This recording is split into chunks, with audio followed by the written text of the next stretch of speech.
요한일서 말씀 계속해서 배우고 있습니다. 지난주에는 특별히 진리의 영과 미혹의 영에 대한 그러한 말씀을 하셨습니다.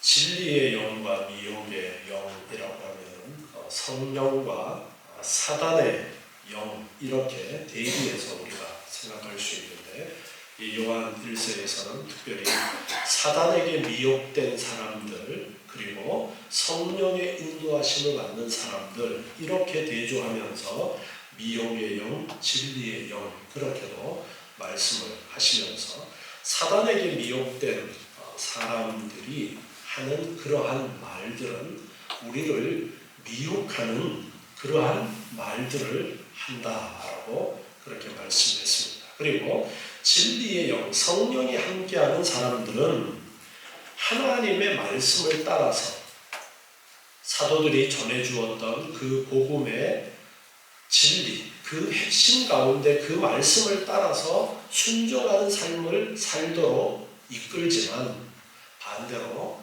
사단의 영에 지배를 받는 그러한 사람들은 하나님을 거역하는 일, 예수 그리스도를 대적하는 적 그리스도의 일을 한다라는 말씀을 배웠습니다. 그리고 오늘 이제 7절부터 말씀을 배우게 되는데요. 4장 7절부터 5장 3절까지의 말씀에서는 하나님의 참 사랑에 근거한 사랑의 계명을 실천해야 된다라는 것을 강조하시는 그런 말씀입니다. 7절 말씀을 보니까 사랑하는 자들아, 우리가 서로 사랑하자. 사랑은 하나님께 속한 것이니 사랑하는 자마다 하나님께로 나서 하나님을 알고, 이렇게 말씀하고 있습니다. 사랑하는 자들아. 사도 요한이 이 요한 1서를 통해서 특별히 사랑이라는 단어를 많이 강조를 합니다. 그리고 전해지는 그러한 이야기 속에서도 나이가 많이 든 그 요한 사도가 이제 말씀을 전하려고 이렇게 청중들 앞에 있을 때에 연세 드셔서 말도 잘 못하시는 그 가운데서도 사랑하자라는 그 말씀을 하셨다라는 그러한 전해지는 이야기도 있는데, 그만큼 사랑을 강조한 사도로서 유명한데, 우리가 지금 배우고 있는 요한일서에서도 끊임없이 사랑이라는 단어를 통해서 우리에게 말씀을 하고 있습니다. 그러면서 사랑하는 자들아, 이 요한일서를 읽는 그 대상들을 향해서 먼저 내가 너희를 얼마나 사랑하고 있는지 알지? 사랑하는 자들아, 이렇게 시작하면서 말씀을 권면을 합니다. 사랑하는 자들아, 우리가 서로 사랑하자. 요한은 앞에서 이미 빛 가운데 거하는 자나 하나님께 속한 자는 서로 사랑해야 한다라는 것을 앞에서 2장, 3장에서 누차 강조를 했습니다. 사도 요한의 이러한 강조는 그가 예수님으로부터 직접 들은 메시지에서 근거를 하고 있습니다. 요한복음 13장 34절 말씀을 보면요, 예수님이 말씀하신 것인데, 내가 새 계명을 너희에게 주노니 서로 사랑하라. 내가 너희를 사랑하는 것 같이 너희도 서로 사랑하라. 너희가 서로 사랑하면 이로써 모든 사람이 너희가 내 제자인 줄을 알 것이다. 새 계명이라고 말씀하면서 새 계명을 너희에게 주노니 서로 사랑하라. 내가 너희를 사랑하는 것 같이 서로 사랑하라 라는 이 말씀을 유언처럼 예수님께서 남기셨는데, 이 말씀을 따라서 사도 요한은 계속해서 사랑해야 된다. 너희는 서로 사랑하라. 우리가 서로 사랑하자. 이렇게 권면합니다. 요한은 그리스도가 자신에게 보여주고 가르쳤던 그 사랑의 계명을 이 요한일서를 읽는 사람들을 향해서 말씀하고 있습니다. 가르쳐주고 있습니다. 우리가 서로 사랑하자. 사랑은 하나님께 속한 것이다. 사랑이 하나님께 속했기 때문에 하나님에게 속한 자들만이 하나님의 사랑을 실천할 수 있습니다.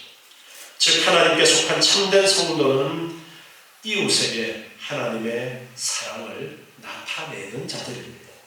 이것은 또한 이웃에게 하나님의 사랑을 나타내는 자만이 하나님의 사랑이 그 속에 있는 자이고 하나님께 속한 자임을 나타내는 강력한 증거가 됩니다. 사랑이 하나님께 속해 있고 사랑하는 자마다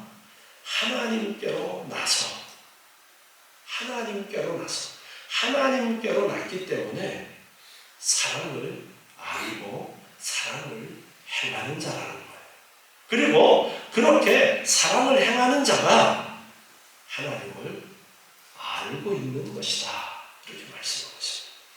하나님을 안다라고 말하면서 사랑을 행하지 않는 자는 하나님을 아는 것이 아니라는 거예요. 그래서 8절에 사랑하지 아니하는 자는 하나님을 알지 못하는 것이다. 왜냐하면 이는 하나님은 사랑이십니다. 특별히 안다라는 단어를 사도 요한은 의도적으로 지금 사용을 하고 있습니다. 왜 사도 요한이 이 안다라는 단어를 의도적으로 사용을 하고 있느냐 하면 하나님을 안다. 하나님을 아는 자는 사랑하고 사랑하지 않는 자는 하나님을 알지 못하는 자다.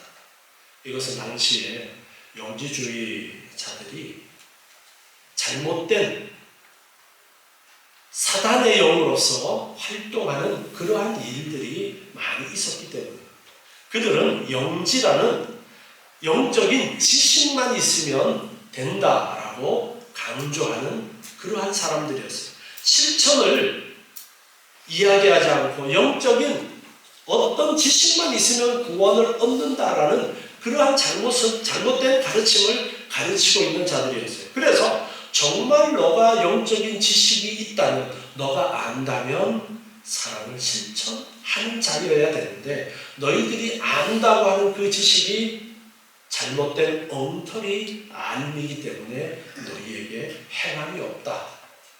진짜 하나님을 아는 자는 행함이 있어야 된다. 하나님은 사랑이시기 때문에 어떤 행함이 있어야 되느냐? 사랑의 행함이 있어야 된다.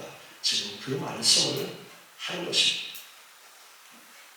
진정한 의미에서 사랑의 실천은 사랑이신 하나님을 알아야만 사랑의 실천을 할 수가 있습니다. 하나님이 사랑이시기 때문에 그렇습니다.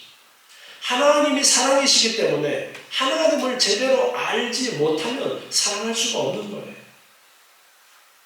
그리고 하나님을 안다라는 이 단어가 가지고 있는 의미는 지식적인 그러한 알미 아니라 체험적인 알을 이야기합니다. 하나님과 깊은 교제 속에서 하나님을 체험해본 그러한 알을 이야기하고 있습니다. 하나님은 사랑이시기 때문에 하나님을 안다면 무엇을 아느냐? 사랑을 알아요. 그리고 사랑을 알기 때문에 사랑을 실천할 수 있는 것입니다. 그래서 사랑하지 않는 자는 하나님을 모르는 자예요. 왜? 하나님은 사랑이신데 사랑을 몰라. 그러면 하나님을 모르는 것이다. 지금 그렇게 말씀하고 있습니다. 9절에 보니까 하나님의 사랑이 우리에게 이렇게 나타난 바 되었다. 하나님이 사랑이신데 하나님의 그 사랑이 우리에게 어떻게 나타나느냐. 하나님의 자기의 독생자를 세상에 보내심은 저로 말미암아 우리를 살리려 하십니다. 하나님의 사랑이 어떻게 나타나는지를 말씀하는데 자기의 독생자를 세상에 보내셨다. 그리고 저로 말미암아 우리를 살리려 하셨다. 이것이 바로 하나님의 사랑이라고 말씀하고 있어요. 요한복음 3장 16절 말씀. 하나님이 세상을 이처럼 사랑하사. 하나님이 세상을 어떻게 사랑했느냐를 말씀하고 있어요. 하나님이 세상을 이처럼 사랑하셨는데 어떻게 사랑하셨느냐? 독생자를 주셨다. 독생자를 주셨는데 저를 믿는 자마다 멸망치 않고 영생을 얻게 하시려고, 예수를 믿는 자마다 영생을 얻게 하시려고 독생자를 보내주시는 그런 사랑을 하나님이 우리에게 하셨다 말씀하고 있습니다. 하나님이 그 아들을 세상에 보내신 것은 세상을 심판하려 하심이 아니라 저로 말미암아 세상이 구원을 받게 하려 하십니다. 독생자를 보내주셔서 우리를 사랑하셨는데 우리를 구원하시려고, 영생을 주시려고 하나밖에 없는 아들 독생자를 이 땅에 보내주시는 그런 사랑을 하셨다 말씀입니다. 로마서 8장 32절에도 가르쳐주고 있습니다. 로마서 8장 32절에 보니까요, 자기 아들을 아끼지 아니하시고 우리 모든 사람을 위하여 내어주신 이가 어찌 그 아들과 함께 모든 것을 우리에게 은사로 주지 아니하시리요. 자기 아들을 아끼지 아니하시고 우리 모든 사람을 위하여 내어주셨다. 그렇게 말씀하면서 하나님의 사랑을 가르쳐주고 있어요. 이렇게 하나님께서 우리를 사랑하셨습니다. 요한일서 4장 10절에 보니까 사랑은 여기 있으니 우리가 하나님을 사랑하는 것이 아니요 오직 하나님이 우리를 사랑하사 우리 죄를 위하여 화목제로 아들을 보내셨다. 우리는 내가 하나님을 선택하고 내가 하나님을 사랑하는 것이라고 그렇게 생각하는 사람들이 많이 있습니다. 내가 선택해서 예수를 믿었고 내가 하나님을 사랑하니까 하나님이 나를 사랑해 주시는 것으로 그렇게 생각하는 사람이 많습니다. 내가 열심히 하나님을 사랑해야 하나님이 나를 사랑하시고 나에게 은혜를 주신다라고 그렇게 생각하는 사람들이 있어요. 그런데 그것이 아니라는 것을 분명하게 말씀하십니다. 우리가 하나님을 사랑하는 것이 아니고 하나님이 우리를 사랑하셨다. 그리고 우리 죄를 위하여 화목제로 그 아들을 보내셨다. 요한은 사랑의 기원과 출처가 하나님께 있을 뿐만 아니라 사랑의 본질이 하나님의 무조건적인 사랑임을 말씀하고 있습니다. 즉 인간이 먼저 하나님을 사랑하는 것이 아니라 하나님이 인간에게 사랑을 베푸셨는데 그 사랑은 바로 우리 인간을 위해서 독생자를, 하나밖에 없는 외아들을 화목제물로 보내신 사건을 통해서 분명히 입증된다라고 말씀하고 있습니다. 그리스도의 사역 안에 인간을 향한 하나님의 사랑이 깃들어 있는 것입니다. 그리스도의 사역의 기원이 된 하나님의 사랑은 세상에 나타난 사랑의 본질이고 모든 그리스도인이 따라야 할 모범인 것입니다. 우리 죄를 위하여 화목제로 그 아들을 주셨다. 로마서 5장 8절 말씀을 보니까요, 로마서 5장 8절에서 우리가 아직 죄인 되었을 때에 죄인으로 그냥 있을 때에, 거듭나지 못한 상태, 구원받지 못한 그 상태에 있을 때에 그리스도께서 우리를 위하여 죽으심으로 하나님께서 우리에게 대한 자기의 사랑을 확증하셨느니라. 하나님이 먼저 우리를 사랑하시는 그 사랑을 독생자 예수 그리스도를 주심으로써, 예수님께서 우리를 위하여 십자가에서 죽으심으로써 하나님의 사랑이 확증되어졌다라는 것을 말씀하십니다. 10절에서 곧 우리가 원수되었을 때에 그 아들의 죽으심으로 말미암아 하나님으로 더불어 화목되었은즉 화목된 자로서는 더욱 그의 살으심을 인하여 구원을 얻을 것입니다. 우리가 원수되었을 때에 아들의 죽으심으로 말미암아 하나님으로 더불어 화목되었다 말씀하십니다. 예수님이 화목제물이 되셨다는 거예요. 예수님이 하나님과 우리 사이에 화목제물이 되셨다는 것입니다. 그래서 요한사도는 지금 10절에서 우리 죄를 위하여 화목제로 그 아들을 보내셨다 말씀하십니다. 요한복음 15장 16절 말씀에서 보면은요, 너희가 나를 택한 것이 아니요 내가 너희를 택하여 세웠나니 이렇게 말씀하고 있습니다. 너희가 나를 택한 것이 아니라 내가 너희를 택했다. 여러분, 이 말씀은 제자들에게만 해당되는 것이 아니라 바로 우리에게도 똑같이 적용되는 말씀인 거예요. 내가 하나님을 선택하는 것 같지만 내가 하나님을 선택한 것이 아니라 하나님이 나를 택하셨다라는 것을 분명하게 성경은 우리에게 가르쳐주고 있습니다. 요한일서 4장 11절 말씀으로 계속 보니까요, 사랑하는 자들아 하나님이 이같이 우리를 사랑하셨은즉 우리도 서로 사랑하는 것이 마땅하다. 이같이 인간을 구원하시기 위해서 그리스도를 화목제로 보내신 하나님의 구속의 그 사랑을 말씀하고 있습니다.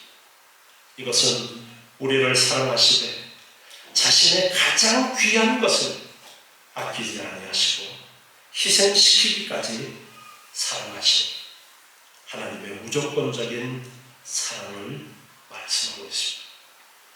이러한 모습을 세상 사람들의 본성으로는 엄두도 내지 못하는 그러한 것입니다.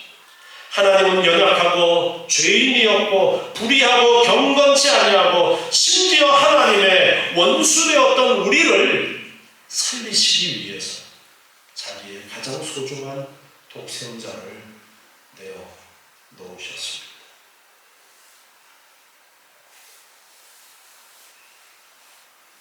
우리는 예수님이라는 진리를 발견하고 내가 열심히 노력해서 예수를 믿어서 내가 구원을 따낸 것이라고 그렇게 알고 있는 사람들이 있습니다. 그것이 아닙니다. 아담과 하와가 선악과를 따먹음으로써 인간은 이미 죽은 그러한 존재가 되었습니다. 자신의 힘으로 구원의 길을 걸어갈 수 없는 전적으로 타락한 그런 존재가 된 것입니다. 그런 전적으로 타락한 존재가 되었기 때문에 자신의 힘으로 구원의 길을 선택할 수 없는 거예요.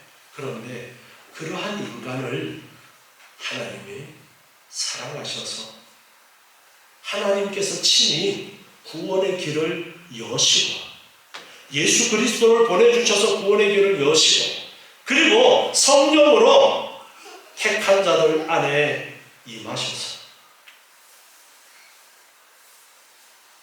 예수 그리스도를 믿도록 그렇게 역사해 주신 것입니다.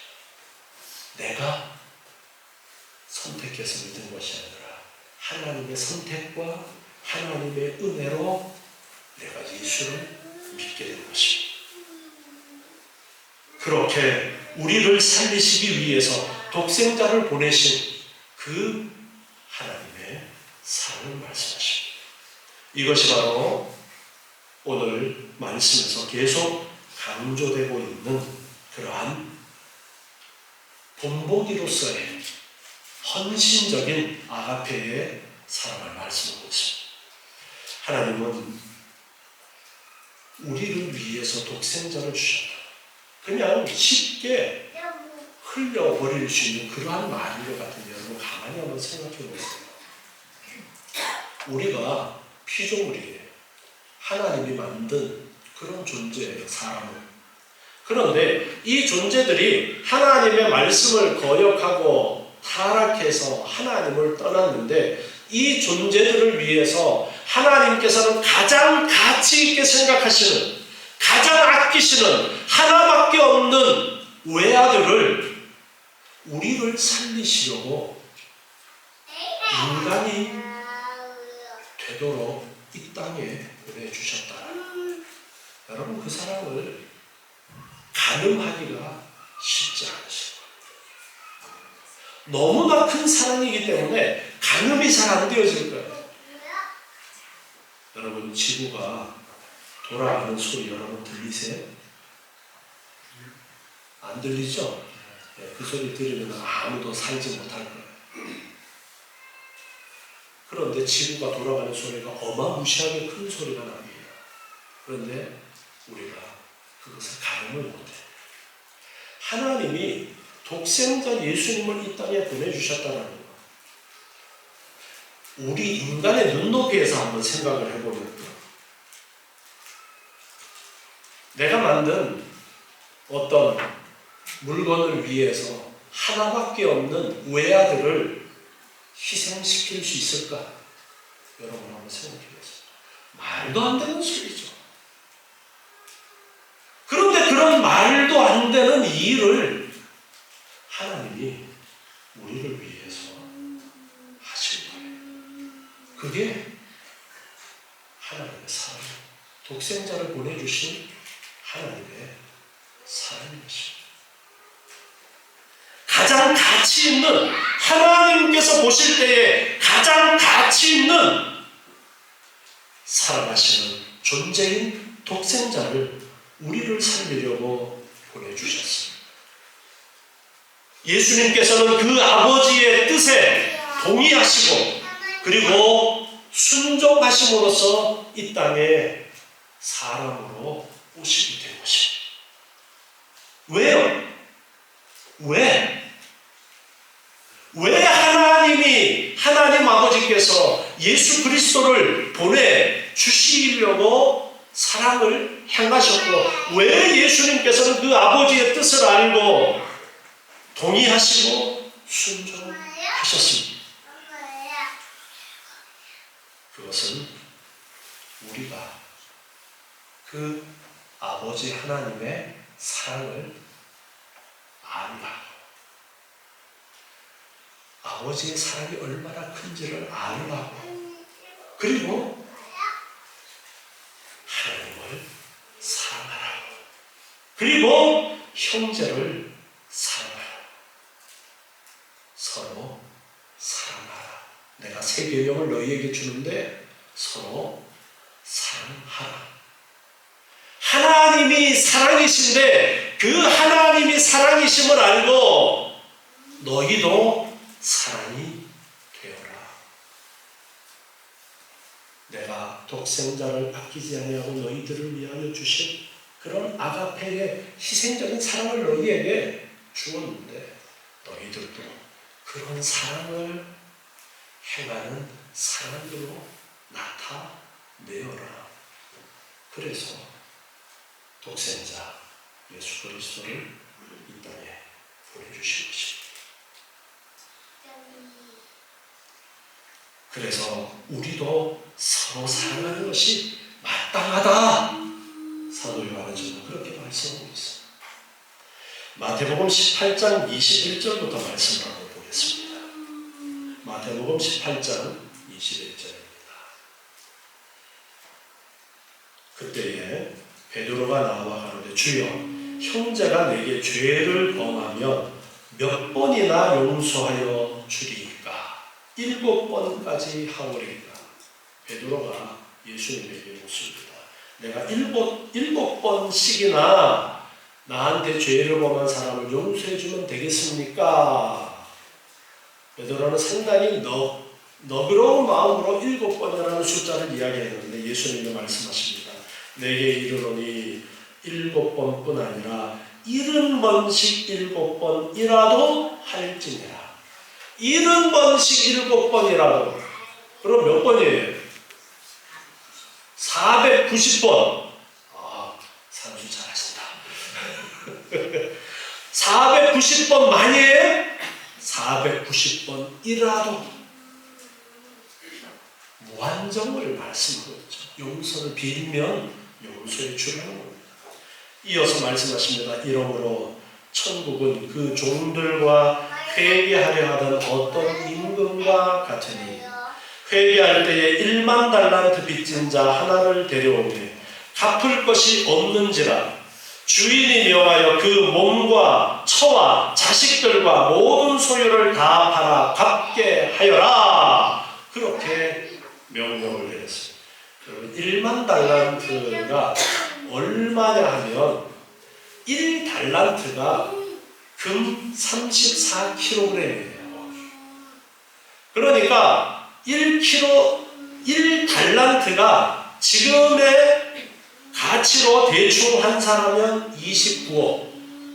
1만 달란트는 29조. 29조가 넘는 29조는 느낌이 안 오죠? 네, 우리가 느낄 수 있는 단위가 아니어서 29조. 그 엄청난 빚을 진 사람에게 몸과 처와 자식들을 팔아서 갚으라 그랬습니다. 그 종이 엎드려 절하며 말합니다. 내게 참으소서 다 갚으리이다. 어떻게 갚아요? 그 종의 주인이 불쌍히 여겨 놓아 보내며 그 빚을 탕감하여 주었다. 제가 갚을 때니까 좀 만리를 주십시오. 그런데 주인이 그 1만 달란트를 어떻게 했다고요? 탕감해 주었어요. 그래, 어떤 걸로 해줄게. 그런데 그 1만 달란트 탕감받은 그 종이 나가서 자기에게 100데나리온 빚진 같은 친구 하나를 붙들어서 목을 잡고서 말합니다. 빚 갚어. 멱살을 잡고서 야, 너 나한테 100데나리온 빚졌으니까 빨리 빚 갚어. 그렇게 이야기합니다. 100데나리온이 하루 품삯이에요. 그러니까 100데나리온이라고 하면은 오늘날 뭐 일당을 10만 원이라고 했을 때는 1000만 원 되는 것이고, 그렇게 생각할 수 있는 거예요. 1만 달란트하고 지금 비교를 해봐야 돼요.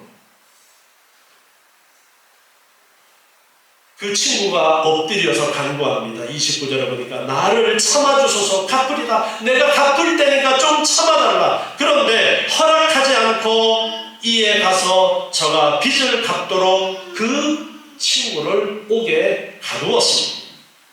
그 동관들이, 그 친구 같은 종들이 그것을 보고 심히 민망하여서 주인에게 가서 그 일을 다 이야기를 합니다.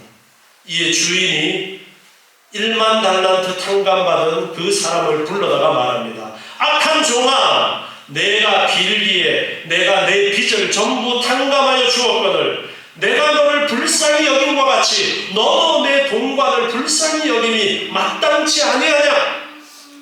주인이 노하여서 그 빚을 다 갚도록 저를 옥졸들에게 붙입니다. 1만 달란트 갚을 때까지 옥에 가둬라. 너희가 각각 중심으로 형제를 용서하지 아니하며 내 천부께서도 너희에게 이와 같이 하시리라. 이 말씀을 오늘 말씀과 연결시켜서 우리가 이해해 봅시다.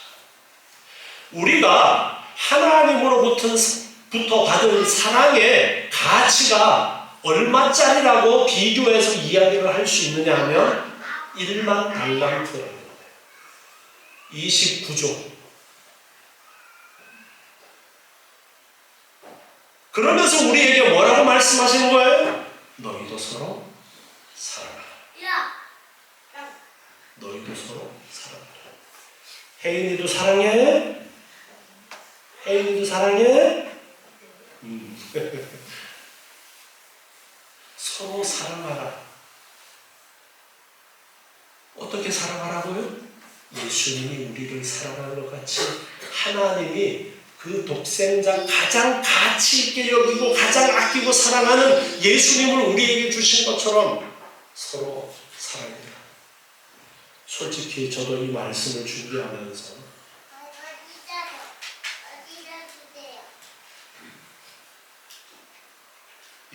도대체 어떻게 사랑해야 될까?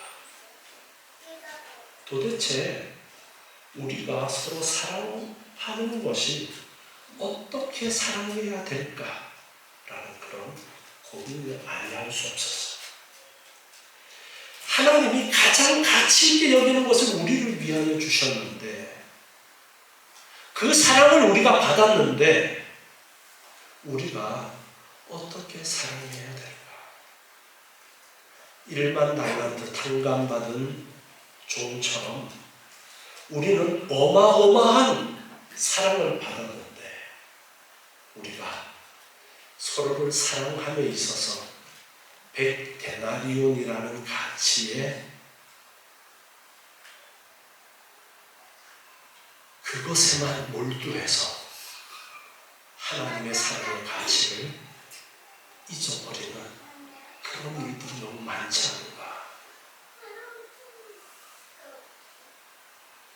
여러분, 이 서로 사랑하라는 이 말씀이 너무나 무거운 말씀입니다. 그런데 우리에게 이 엄청난 사랑을 주신 거예요. 오늘부터 우리는 이 말씀이 우리의 마음속에 큰 부담으로 자리 잡아야 됩니다. 하나님의 이 엄청난 사랑을 내가 받았는데 내가 어떻게 서로 사랑해야 될까? 어떻게 사랑해야 될까라는 그 고민을 가지고 살아가는 것이 중요한 거예요. 어떻게 사랑해야 될까라는 이 숙제를 안고 내가 형제를 바라보고 같은 성도를 바라보고 우리의 시각이 달라져야 되는 거예요. 어떻게 서로 형제의 필요를 우리가 살피고 그 부족한 부분을 서로 채워줄 수 있는 내 가장 가치 있는 것을 내어 놓아서 사랑을 실천할 수 있는. 그래서 초대교회에는 사도행전을 보면 어떤 일들이 있었다라고 말씀하고 있어요. 자기의 밭을 팔고 자기의 집을 팔아서 가난한 자들, 먹고 살지 못하는 가난한 자들을 위해서 내어놓는 일들이 많이 있었다라는 것을 말씀하고 있습니다. 여러분, 집 팔아서 땅 팔아서 내어놓을 수 있겠어요? 쉽지 않잖아요. 그런데 이것까지도 우리 생각해야 돼요. 지금 당장은 쉽지 않지만 이것까지도 우리는 고민해야 되는 거예요. 오늘 말씀이 우리에게 그걸 가르쳐주고 있어요. 하나님이 주신 것, 내가 하나님의 뜻을 따라서 잘 사용해야 될 텐데 내 것만을 고집하는 이 1만 달란트 탕감받고서 100데나리온 갚으라고 하는 이런 종이 되어서는 안 되잖아요. 이 종 어떻게 되었어요? 옥에 갇혔어요. 언제까지요? 1만 달란트 다 갚을 때까지. 이 말씀은 지옥불에 던져진 것과 같은 의미의 말씀을 지금 하고 있는 거예요. 우리가 하나님의 사랑을 진정 안다면 우리는 이제 사랑을 해야 될 텐데. 고린도전서 12장 26절 말씀이겠습니다. 고린도전서 12장 26절입니다. 만일 한 지체가 고통을 받으면 모든 지체도 함께 고통을 받고 한 지체가 영광을 얻으면 모든 지체도 함께 즐거워하니 너희는 그리스도의 몸이요 지체의 각 부분이라.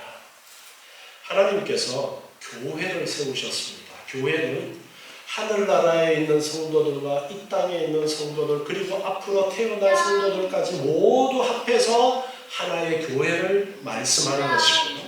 그리고 이 땅에 또 보이는 교회로서 인천 나루터 교회를 세워주셨어요. 이렇게 작은 단위의 교회들을 또 교회로 작은 지교회를 이렇게 묶어 주셨습니다. 교회를 한 몸으로 예수 그리스도를 머리로 하는 한 몸으로 세워 주셨습니다. 우리가 이 안에서 그리스도의 몸으로서 지체로서 서로 우리가 한 몸이라는 이 의식을 놓쳐버리지 말아야 돼요.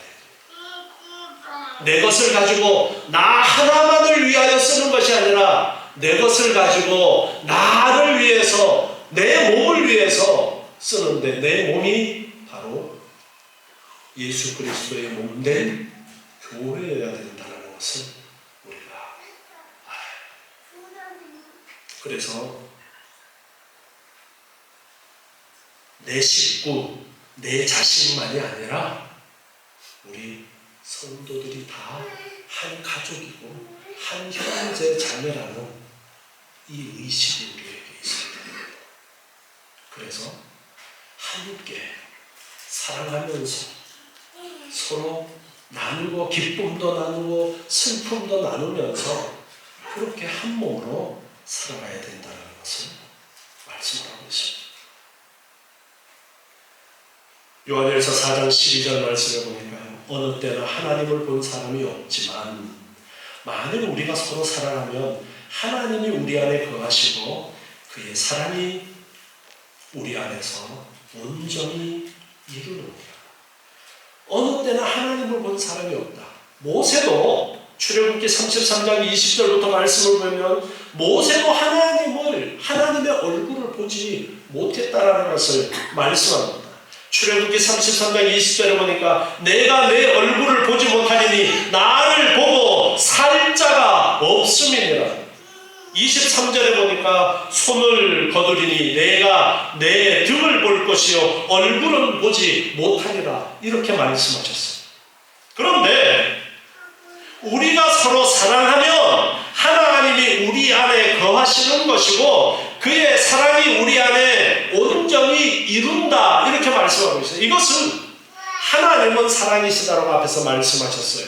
그런데 우리가 서로 사랑하면 그 사랑이 드러나게 되어지는데 그 사랑이 바로 하나님이라는 것입니다. 하나님이 우리 안에서 온전히 이룬다.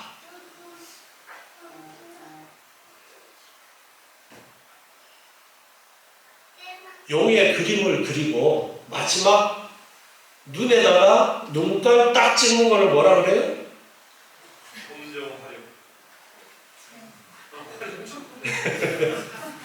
이 의미가 그런 의미예요. 온전이라는 단어의 의미. 미술 작품이나 그런 걸 만들 때 마지막 터치를 하는 그런 단어를 사용하고 있어요. 온전히 이룬다. 우리가 사랑함으로써 이제 그의 사랑이 우리 안에 온전히 이룬다. 이렇게 말씀하고 있습니다. 우리가 사랑함으로써 하나님께서 우리를 통해서 하나님이 드러나게 되어진다는 거예요. 우리의 삶이 하나님을 드러내는 것이다. 그렇게 가르쳐주고 있습니다. 하나님을 직접 눈으로 볼 수 없어요. 그런데 하나님의 사랑을 우리가 알고 우리가 사랑을 실천하면서 우리가 사랑을 드러낼 때에 그 속에서 하나님이 온전하게 드러나게 된다라는 것을 말씀하고 있습니다. 요한일서 2장 5절에서 말씀하신 거예요. 요한일서 2장 5절에 보니까 누구든지 그의 말씀을 지키는 자는 하나님의 사랑이 참으로 그 속에서 온전케 되었나니 이로써 우리가 저 안에 있는 줄을 아노라. 그렇게 말씀하셨어요. 성경을 통해서 우리에게 하나님이 왜 우리를 그렇게 사랑하셨느냐? 하나님은 우리를 그렇게 예수 그리스도를 통해서 살리시고 하나님의 자녀 삼으셔서 하나님은 우리와 교제하기를 원하십니다. 우리가 하나님 안에 교제하면서 하나님을 정말 진심으로 사랑하고 내가 하나님을 알고 하나님 말씀에 순종하는 그런 삶을 살기를 원하십니다. 우리가 그렇게 살아가는 자의 진정한 삶의 모습이 서로 사랑하는 것이다. 하나님이 예수를 보내서 우리를 사랑하신 것처럼, 예수님께서 자기 몸을 희생하면서 우리를 사랑하신 것처럼 희생적인 아가페의 사랑을 우리가 행하는 것이 바로 그 안에 행하는 자, 그 안에 거하는 자라는 것을 가르쳐주고 있습니다. 우리는 이 말씀을 기억하면서 엄청난 하나님의 사랑을 받은 내가 사랑하라고 말씀하시는데 어떻게 사랑해야 될까? 늘 이 말씀을 부담으로 마음속에 깊이 새기시고 기도하면서 하나님, 제가 어떻게 사랑해야 되겠습니까? 내 믿음이 아직까지 내 가장 가치 있는 것을 내어놓을 수 있는 수준이 못 되었는데 하나님 어쩌면 좋습니까? 하나님, 사랑할 수 있도록 제 마음을 변화시켜 주시고 정말 하나님의 사랑을 알고 사랑하는 그런 삶을 살게 해주십시오. 날마다 우리는 기도하면서 하나님의 사랑이 드러나서 우리 인천 나루터 교회 안에는 서로 사랑하는 그 사랑이 온전히 드러나서 정말 인천 나루터 교회 안에는 하나님의 사랑이 충만하고 하나님의 모습이 있구나, 그렇게 하나님의 영광 받으실 수 있는 그러한 삶을 위해서 더욱더 힘쓰시는 저와 여러분 되시기 바랍니다. 기도하겠습니다. 하나님 감사합니다. 오늘 주시는 귀한 말씀을 따라서 하나님의 참된 사랑을 알고 하나님의 살아계심을 알고 우리도 하나님의 자녀로서 그 사랑을 따라서 사랑하는 삶을 살게 도와주시옵소서. 예수 그리스도를 보내주신 그 사랑의 가치를 알고 우리도 나의 가장 가치 있는 것을 내어서 사랑할 수 있는 그런 삶을 살게 도와주시옵소서. 저희들이 미련하고 연약하여서 하나님의 사랑을 알고도 온전히 행함에 주저하고 연약합니다. 저희를 도와주셔서 온전히 하나님의 자녀답게 하늘나라 백성답게 사랑하는 그런 우리의 삶이 되도록 주님 축복해 주시옵소서. 예수님의 이름으로 기도드립니다. 아멘.